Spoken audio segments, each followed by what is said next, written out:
पिछली वीडियो में मैंने बताया था औसत चाल के बारे में, एवरेज स्पीड के। वहाँ क्वेश्चंस बताए थे और कॉन्सेप्ट भी हम करवा रहे थे। उसमें दो कॉन्सेप्ट आपका बच गया था रेशियो से, और उसके बाद कुछ क्वेश्चंस करवाने थे। तो आज हम वो क्वेश्चन जो बच गए थे वो लेके आए हैं। पहला क्वेश्चन आप इस प्रकार से है, आप कॉपी पेन लेके एक बार क्वेश्चन को नीचे लिख लीजिए कॉपी पे, उसके बाद सॉल्व करना है। एक आदमी ए से बी 39 किलोमीटर की दूरी 15 किलोमीटर पर आवर की चाल से जाता है और बी से सी 52 किलोमीटर की दूरी 18 किलोमीटर पर आवर की गति से जाता है, तो औसत चाल ज्ञात करें। अब देखिए यहाँ पे इस क्वेश्चन में है क्या कि हमको इससे डिवाइड करना है। टोटल टाइम, यहाँ डिस्टेंस तो हमको पता चल जाएगा। देखिए ए से बी ये 39 किलोमीटर जाता है, फिर बी से सी 52 किलोमीटर जाता है। यहाँ वो 15 किलोमीटर पर आवर की स्पीड से जा रहा है और बी से सी 18 किलोमीटर पर आवर की स्पीड से जा रहा है।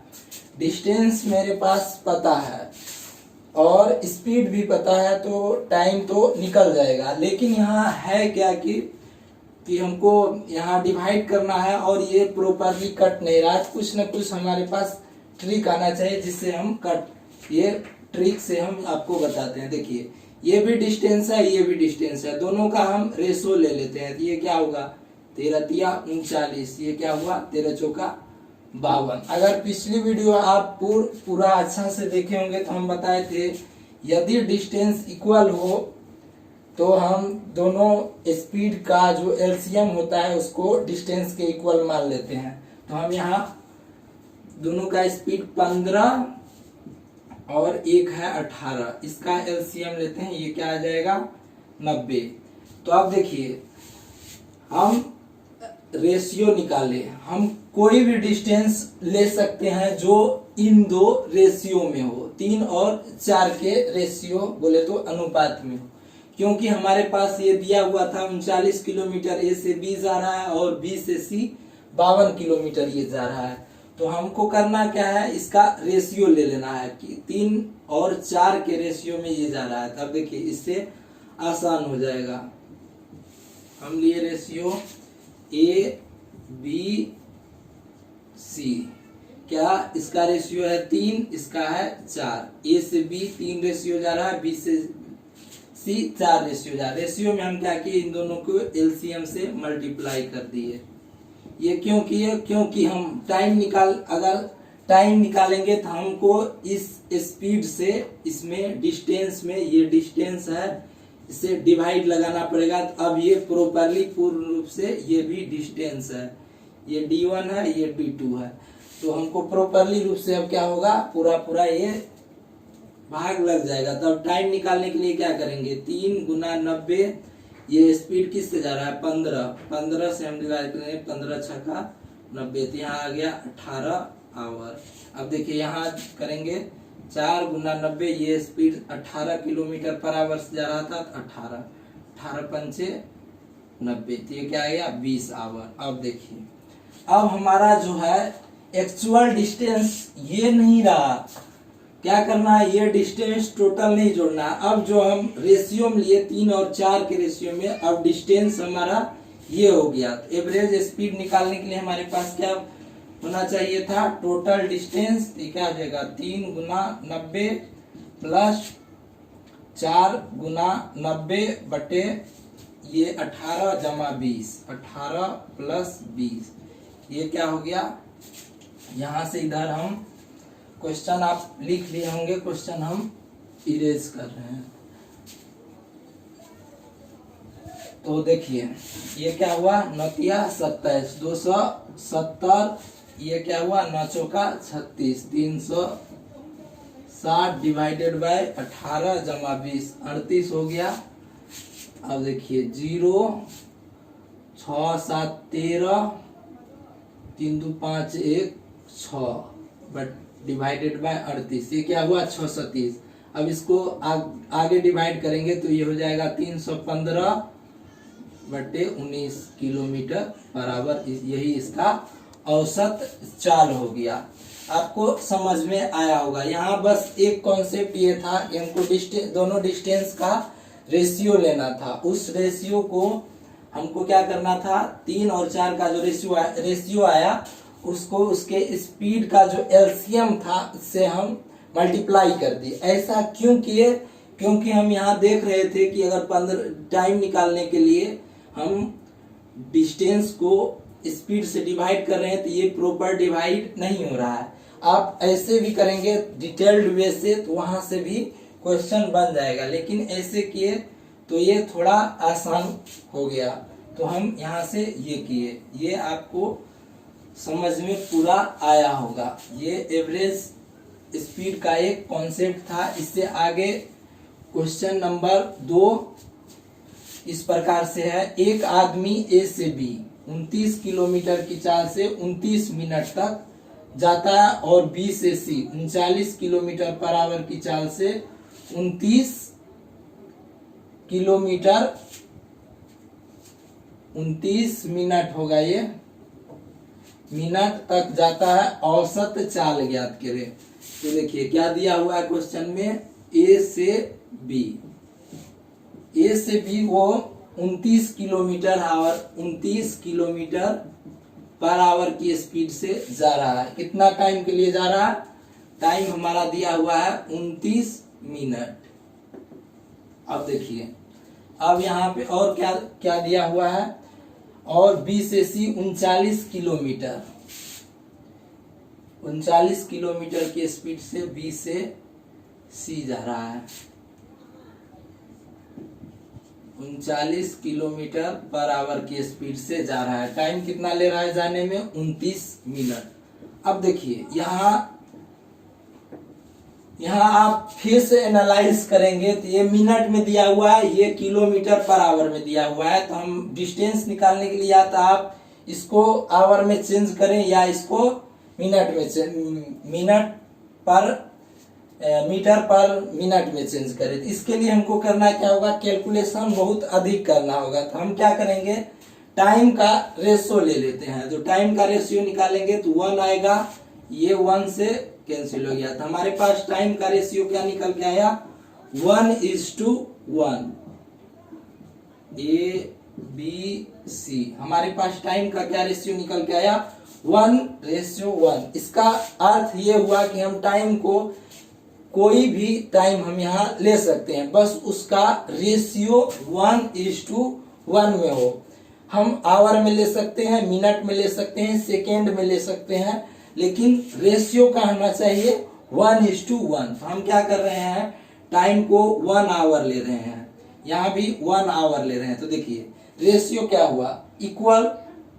अभी भी आप इसका रेशियो कैलकुलेट करें टाइम का, T1:T2, तो रेशियो क्या है, सेम है। आप इसका रेशियो और इसका रेशियो देखें तो सेम है। ये 29 किलोमीटर पर आवर की स्पीड से जा रहा है, यहाँ 39 किलोमीटर पर आवर की स्पीड से जा रहा है। कहने का अर्थ ये हुआ कि 1 घंटा अगर इसको हम चलाएं ए से बी तो ये कितना डिस्टेंस तय करेगा, 29 किलोमीटर का। अगर बी से सी हम 1 घंटा चलाएं तो ये कितना तय करेगा, 39 किलोमीटर का।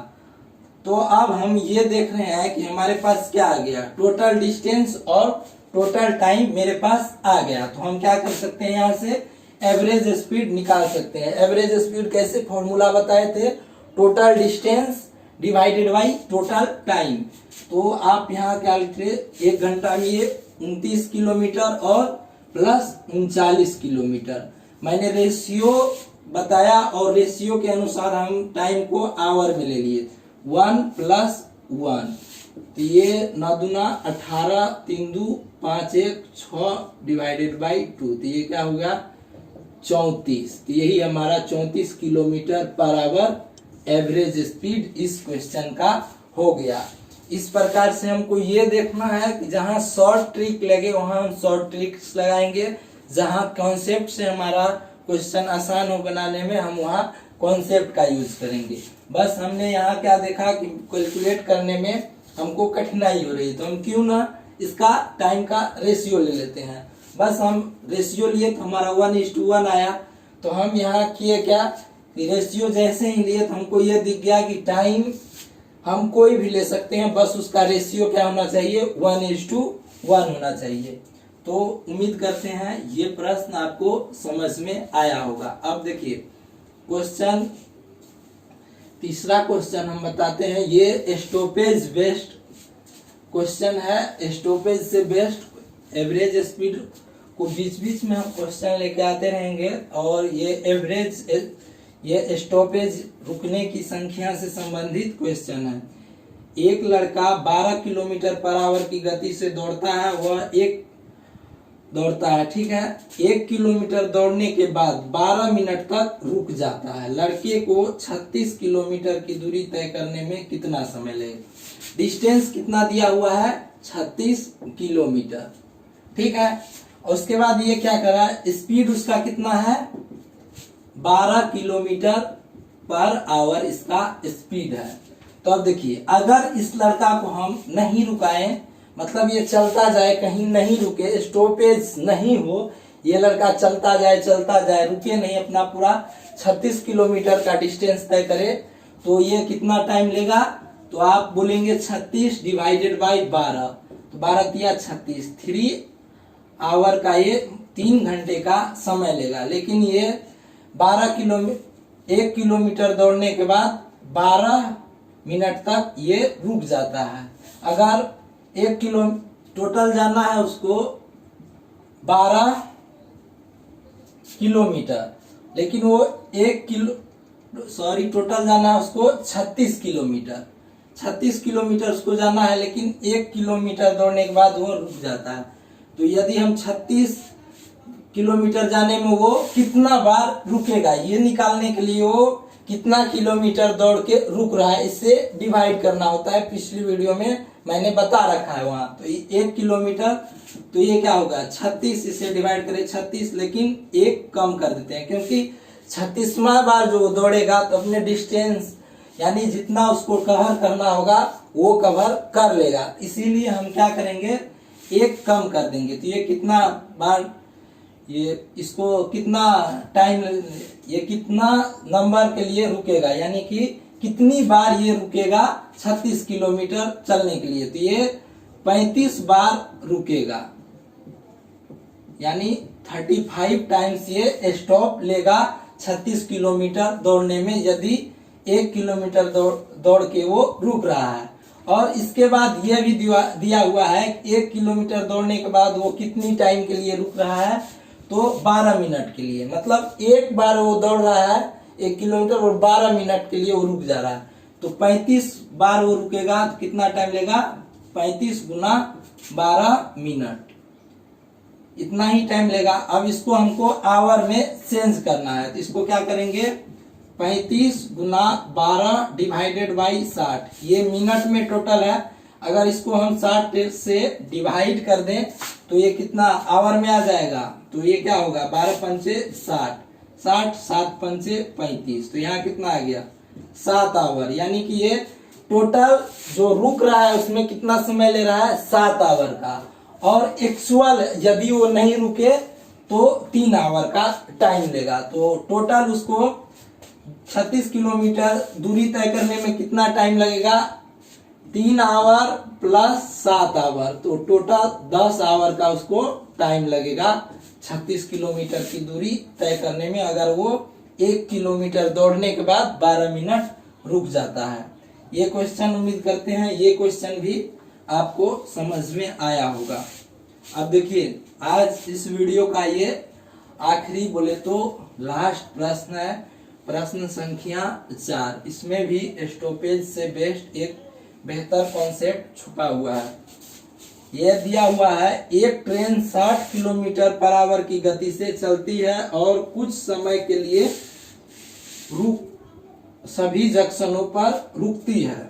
उसके बाद यदि ट्रेन 1200 किलोमीटर की दूरी 22 आवर 24 मिनट में तय करती है और रुकने का समय रुकने की संख्या के बराबर है, तो ट्रेन प्रत्येक जंक्शन पर कितनी देर के लिए रुकी। ट्रेन का स्पीड कितना दिया हुआ है, 60 किलोमीटर पर आवर, ये दिया हुआ है क्वेश्चन में। उसके बाद ट्रेन को टोटल डिस्टेंस कितना कवर करना है, 1200 किलोमीटर। यही डिस्टेंस कवर करना है इस ट्रेन को। यदि ट्रेन नहीं रुके, यानी अपने एक्चुअल स्पीड से ट्रेन को किसी भी जंक्शन पे नहीं रोका जाए, तो ट्रेन कितना टाइम लेगा 1200 किलोमीटर का डिस्टेंस कवर करने में? तो ये 20 आवर का टाइम लेगा, 20 आवर का ये टाइम लेगा। लेकिन ट्रेन कुछ देर के लिए रुक रही है, और रुक के जाने में कितना टाइम ले रही है, 22, मतलब स्टॉपेज टाइम, स्टॉपेज के साथ ये कितना टाइम ले रहा है, 22 आवर 24 मिनट। यानी कि स्टॉपेज टाइम हम निकालें तो ये एक्चुअल टाइम है। यदि ट्रेन को नहीं रोका जाए तो ये 20 आवर का टाइम लेगा, और रुक के जाने में, सभी जंक्शन पे रुक के जाने में 22 आवर 24 मिनट का इसको टाइम लगता है। तो वो जो स्टॉपेज, जो जितना देर के लिए वो ट्रेन जंक्शन पे रुकती है, वो कितना हो जाएगा, इससे हम 20 आवर घटा देंगे तो ये क्या होगा, 2 आवर 24 मिनट के लिए ये ट्रेन इतना टाइम ये रुकी हुई होगी। अब देखिए, तो रुकने का टाइम हम कैसे निकालते थे, जितना नंबर्स ऑफ स्टॉपेज और एक स्टॉपेज पे जो टाइम वो लेती थी, दोनों का मल्टीप्लाई करके हम स्टॉपेज टाइम निकालते थे। ये क्वेश्चन में दे रखा है रुकने का समय और रुकने की संख्या क्या है, बराबर है। तो प्रत्येक जंक्शन पर कितनी, बोले तो ये हो गया रुकने की संख्या, मान लेते हैं रुकने की संख्या है ये, और गुना रुकने का समय, ये क्या है, समय। यही दोनों का प्रोडक्ट हो जाता है क्या, हमारे पास इन्हीं दो संख्या और समय का जो प्रोडक्ट होता है वही क्या होता है, स्टॉपेज टाइम हो जाता है। इसको यदि हम मिनट में कन्वर्ट करें तो ये क्या हो जाएगा, 120, 2 आवर है तो 2 आवर का 120 मिनट प्लस 24 मिनट, तो ये क्या हो जाएगा 144 मिनट। यानी कि टोटल ट्रेन जो रुकी होगी स्टॉपेज पर 144 मिनट के लिए। तो अब देखिए ये क्या हो जाएगा, x² बराबर 144। तो यहाँ से x बराबर क्या निकल के आ जाएगा, 12। तो ये क्या पूछ रहा है, प्रत्येक जंक्शन पर ट्रेन कितने देर के लिए रुकती है, तो ये कितने देर के लिए रुकती है, तो 12 मिनट के लिए प्रत्येक जंक्शन पर ट्रेन रुकती है। यही हमारा क्वेश्चन का आंसर हो गया। अब देखिए, यहाँ तक हम बताए स्टॉपेज से बेस्ट। अब नेक्स्ट वीडियो में अर्ली और लेट इस टाइप का जो क्वेश्चन होगा और उसके जो कॉन्सेप्ट होंगे नेक्स्ट वीडियो में अपलोड करेंगे।